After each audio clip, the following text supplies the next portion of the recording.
sou responsável. Então não tem sujeito especial, grande pregador, menos pregador. Tem grandes mensagens, mensagens razoáveis. Aliás, todas as mensagens são boas quando não são direcionadas para acusar ninguém. Agora, quando são mensagens para retalhar, para diminuir, porque geralmente a pessoa que vai na igreja, ela tem que ir com o coração aberto, não para receber uma massagem. Ou fiquei contente com a pregação de hoje. Não. Ela tem que ir lá para adorar a Deus, indistintamente da mensagem, e receber a mensagem de coração aberto. Ela está recebendo uma mensagem. Ela não pode querer receber uma massagem. Oh, isso não. Vai na igreja, se você receber uma mensagem, é melhor do que receber uma massagem no ego. Olha, aquele carro, hoje é o dia, chegou o momento, você teve um encontro, ele é dono da prata, do ouro. Está cheio por aí. Mas se você perguntar para o sujeito quantas almas você levou aos pés do Senhor há 6 meses, quantas vezes você falou no novo nascimento, quantas vezes você conhece o batismo, você sabe o que é o batismo? Por que Jesus aqui ele está dizendo, e vocês fazem discípulo, ensinando tudo que eu gostaria de falar. Fazer discípulo é levar o indivíduo ao conhecimento das doutrinas que Jesus ensinava. Jesus mandou batizar em nome do Pai, do Filho e do Espírito Santo. Quem mandou batizar? Jesus. Então batiza em nome de Jesus. Em nome do Senhor Jesus, eu te batizo em nome do Pai, do Filho e do Espírito Santo. Você tem a autoridade de Jesus. É Ele que mandou. Quando você expulsa um demônio, você não vai lá dizer, sai do demônio que eu estou mandando. Você vai dizer, em nome de Jesus, eu te digo, sai. E ele vai sair. Porque a autoridade está no nome de Jesus. Nós não temos autoridade nenhuma. Jesus foi claro, no capítulo 15, ele falou, sem mim, nada podeis fazer. Vocês são a vara ligada na videira. Sem mim, nada podeis fazer. Se vocês tiverem, a minha palavra estiver em vocês, realmente, tudo o que vocês pedirem, eu vou fazer. Tudo o que vocês pedirem, eu vou fazer. Agora, vou limpar essas varas, eu vou cortar aquilo que já foi, que já deu fruto, que não serve mais. Você não pode ficar olhando para trás, você está com a mão na arada, já era, corta as varas, deixa ela brotar e dá mais fruto. É assim que funciona. Então, Jesus manda fazer discípulo.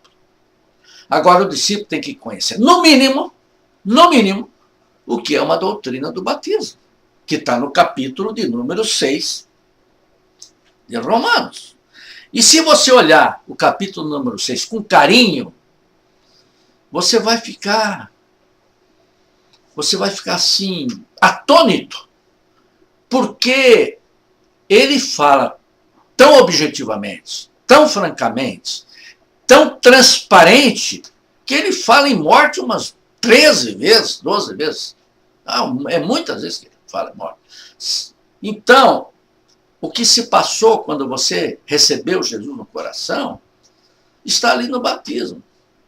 O primeiro ensinamento que nós temos, se você passar um raio-x espiritual, não com os olhos físicos, querendo criticar aquilo que você está lendo, querendo entender a sua maneira, renuncie os seus conceitos, renuncie aquilo que te falaram e peça a Deus, o Espírito Santo, que me abra o entendimento e você vai começar a conhecer coisas fantásticas. Você vai começar a chorar lendo a Bíblia. A primeira coisa que você vê no capítulo número 6 é que você foi unido com Cristo na sua crucificação. Cristo pegou e levou todos os seus pecados e se fez maldito por ele e foi crucificado e diz, você estava crucificado com Cristo. Ou você ainda não percebeu, ainda Jesus faz uma advertência aí, não é por isso que você vai continuar pecando. O apóstolo escreve, continuaremos a pecar porque estamos na graça? De maneira nenhuma. Por quê? Porque não há mais lei. Se você está morto com Cristo, nenhum juiz vai receber vai dar um alvará de soltura para cadáver. Ele recebe a comunicação do diretor da penitenciária que o preso, se morreu lá dentro, já tem atestado de óbito para ele dar baixa no processo. Porque o defunto não pode cumprir pena, ser julgado, receber sentença. Se nós morremos com Cristo, a lei não nos atinge mais, porque eu estou escondido em Cristo Jesus. Então, a primeira coisa, você está unido com Cristo. A segunda bênção, que você vai ver lá no capítulo número 6 de Romanos, que é maravilhoso, é que você foi crucificado, unido com Cristo. Olhe bem, você foi unido com Ele, primeira bênção. Depois você foi crucificado com Ele. Quer dizer, você participou, ou melhor, Ele quitou tudo aquilo que você devia fazer. Quem tinha que ser crucificado éramos nós hoje. Ele fez por antecipação e já nos tirou do jugo da lei, porque fez isso por nós. Depois morremos com Cristo. Nós estamos mortos. Morto não recebe condenação, não senta no banco dos réus. E depois de morto, fomos sepultados. Quando você entra dentro da água, é um símbolo de sepultamento. Tem ministros evangélicos que me fazem sorrir nessa hora. Falam, sepulta a mão dele, senão ele nos dizima. Isso eu vi acontecendo. Tem nada de ver uma coisa com outra. O batismo é uma coisa sagrada. Não tem nada com dízimo, não tem nada de ver com isso. O batismo, você foi sepultado. Mas o mais importante é que na hora que você saiu da água, você ressuscitou com Cristo. É o símbolo da ressurreição. Você está ressuscitado. Já não morre mais. O domínio da morte não existe mais para você, porque você está ressuscitado com Cristo. Se Ele ressuscitou e não morre mais, você estando com Ele, jamais você verá a morte. E se você ainda olhar em Colossenses e ler Colossenses, você vai ver que foi feita uma circuncisão no seu coração. Tirou a capa que te dava insensibilidade entre você e Deus. A circuncisão não feita por mãos humanas, não feita pelo homem, mas no coração, uma circuncisão feita por Deus. Você passa a ser habitação de Deus de uma tal forma intensa que você fica sensível à presença de Deus. E em Gálatas, no capítulo 27, versículo 27, se você ler Gálatas, você vê uma coisa maravilhosa. Você foi revestido de Cristo. Ou vocês ignoram que quando vocês foram batizados em Cristo, vocês foram revestidos de Cristo? Você sabe o que é você ser revestido de Cristo, meu amado? É a responsabilidade que você passa a ter, que o teu corpo todo pertence a Jesus. O seu olhar tem que ser o olhar de Cristo, com amor, com perdão, sem julgar, sem fazer conjectura nenhuma sobre a vida de ninguém, sem alimentar raízes de amargura,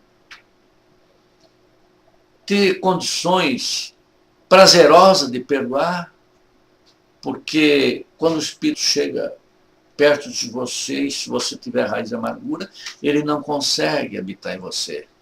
Ele não habita em treva, ele habita em luz. Onde você está, ali está limpo. Aí o Espírito Santo vem em você. Quando você perdoa, o Espírito Santo acha lugar em você. Né? Então você está revestido de Cristo. Sua mão passa a ser abençoada. O seu andar é um andar que leva em bons lugares.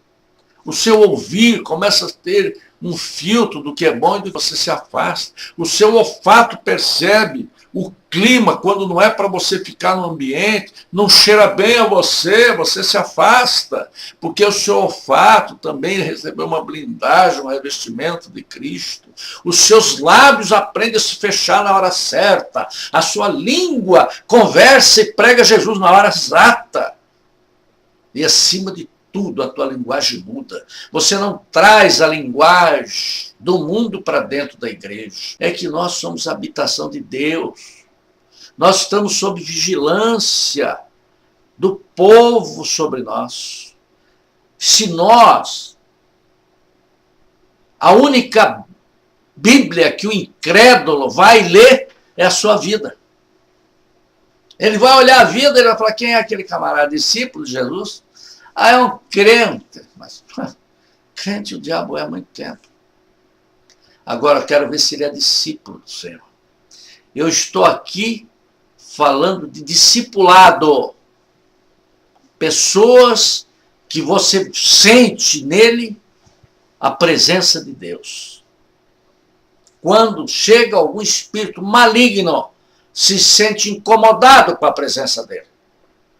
E ele percebe logo nas pessoas a incomodação do inimigo, o cheiro da treva, o olfato dele foi revestido de Cristo, ele percebe o inimigo na pessoa. E começa às vezes a ser odiado pelo mundo, porque o mundo jaz no maligno.